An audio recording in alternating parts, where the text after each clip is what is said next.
came to spray, okay? Ain't came to play, okay? Don't pay, you lay, okay?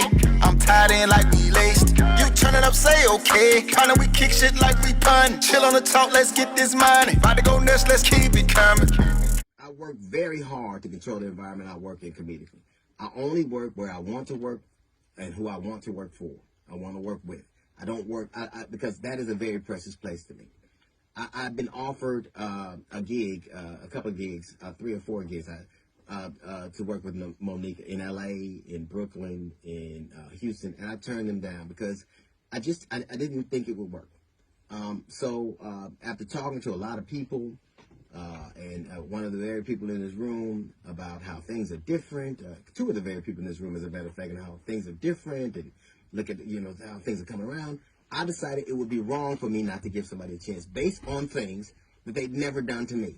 That would have been wrong to me. And when she talks, if she goes on her diatribe and she talks about me having my feet under her table, that was at her invitation. I was doing a gig in Greenbelt, Maryland. She lived in Baltimore. She was having a fight party. It was, I think, Evander Holyfield and Mike Tyson. And sure enough, I came to her table at her invitation. And it was a wonderful time. As a matter of fact, it was based on that interaction, along with talking to people, I decided that I would do these gigs. I decided I would do it. And now I know what Tyler Perry knows. I know what Lee Daniels knows. I know what Oprah knows. I know what Steve Harvey knows. I know what Charlamagne the God knows. I know what Netflix knows. Saying yes to Monique is an occupational hazard. Now, we're playing a gig in Detroit this weekend. I know I'm going on at 9:45. I leave the hotel. I get there around 9. Monique had just gotten there. She's supposed to be there at 8:40. She had just gotten there, gone at 8:40. She got there at 8:38. What Monique was trying to do was to slow walk the show. She didn't end up getting on for 30 minutes. The oldest trick in the world is, if I want to change the order and I don't have merit, I'll try to make people wait so long that everybody gets nervous and go, please, just go on so we can avoid a conflict. That didn't happen. Monique got on stage. Monique actually felt like she had merit. She would have done one of 3 things. Either she would have took it up with the promoter, and she did, and the promoter said, we're going on, and whether you go on or not, that's a different thing. You would have not done it, but she knew she had to get on stage, or she would have been in breach of contract, or she would have come to talk to me.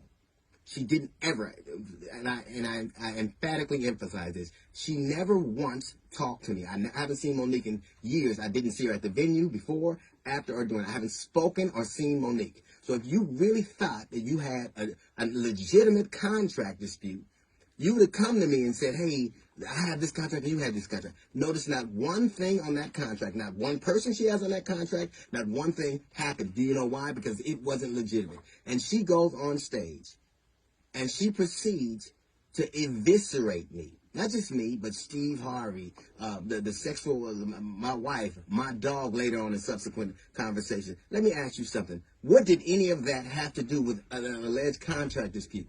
What did Steve Harvey have to do with your contract? What did I have to do with your contract? What did my dog have to do with your contract? What does my wife have to do with your contract? You wrote your contract, you and your daddy. You proceeded to say things that were so patently insulting that it was galling. It was galling. You asked in subsequent conversations why I have a dog, a support dog, what kind of person has a support dog. I have that dog because my father died. My children and family decided they would get a dog from where he was from, and I named the dog after my father. I don't have a dog to keep people away from me. I have a dog so I have my father with me all the time. That is an act of love which you know very little about. You proceeded to assault my sexuality. You have the temerity to assault someone's sexuality, a man's sexuality, given who you lay next to? None of that had anything to do with alleged contract dispute. You could have taken that up with a lawyer. You would have gotten out. You could have not gone on stage, but you knew you didn't have a valid contract. And you do what you always have done. You tried to weaponize black femininity. You tried to turn that audience against me. You tried to burn everything down. Like you do all the time. Who calls Netflix and thinks I can get $10 million because I did the Queens of Comedy? Who thinks you can get on stage and still live off that? I was a king of comedy. You never hear me talking about it because in this business, like any other, it isn't what you have done, it's what you do.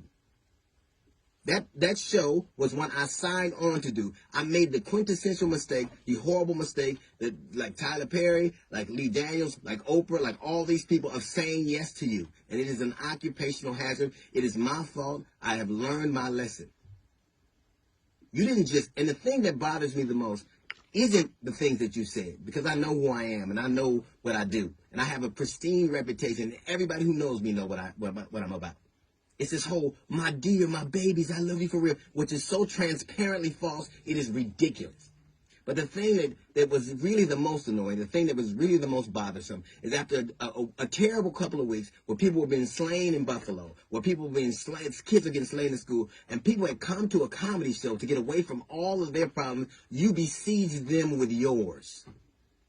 The one contract that isn't in dispute is the one that the audience had with us to entertain them. But every single time, more and more, you spend half of your time talking about your grievances and what you didn't get and who did this to you. Listen, when you burn things up and you sit back to watch the results of them, she's literally set that stage on fire, said the most incendiary things ever, and I had to go on stage. She has the temerity to call me a coward. A coward would have left. A coward would have said, I can't go. You didn't even want to go on when you had a contract that you knew that not to be true. You made up this whole narrative that you knew not to be true, and you played that out in front of the audience. And then I had to go on behind you. And you know what you did? You sat back and you tried to watch your damage. You set the stage on fire and you watched what you've done. You know who does that? Arsonists do that. Arsonists set shit on fire and try to see the damage it drives. But I blame myself because I know now what I didn't before. Saying yes to you is an occupational hazard, one I will not repeat. I don't blame you. I wish you well. But when you do the things you do, when everything's about you, when you're vitriolic, when you have all these fights with all of these entities, it is you. Precious was not a movie. Precious was an autobiography. That is who you are, literally. You mad at the contract you and daddy wrote, your daddy? And I don't know why you call a man daddy and you pay for him. That's a son. Let's be clear. I'm not angry with you. I'm angry with me. I did what I knew not to be true. But I'm going to tell you something. When you burn and you destroy and you wreck, you are not a queen of comedy. You're a queen of ashes. Now, I'm going to go back to work and you get back to your kingdom of smoke. That's a little note from the GED section. We got the Jazz Report coming up in 15 minutes. It's the D.L Hughley Show. It came to spray okay, and came to play okay. Don't pay you lay okay. I'm tied in like we laced. You turn it up, say okay. Kinda we kick shit like we pun. Chill on the talk, let's get this money. About to go nuts, let's keep it coming.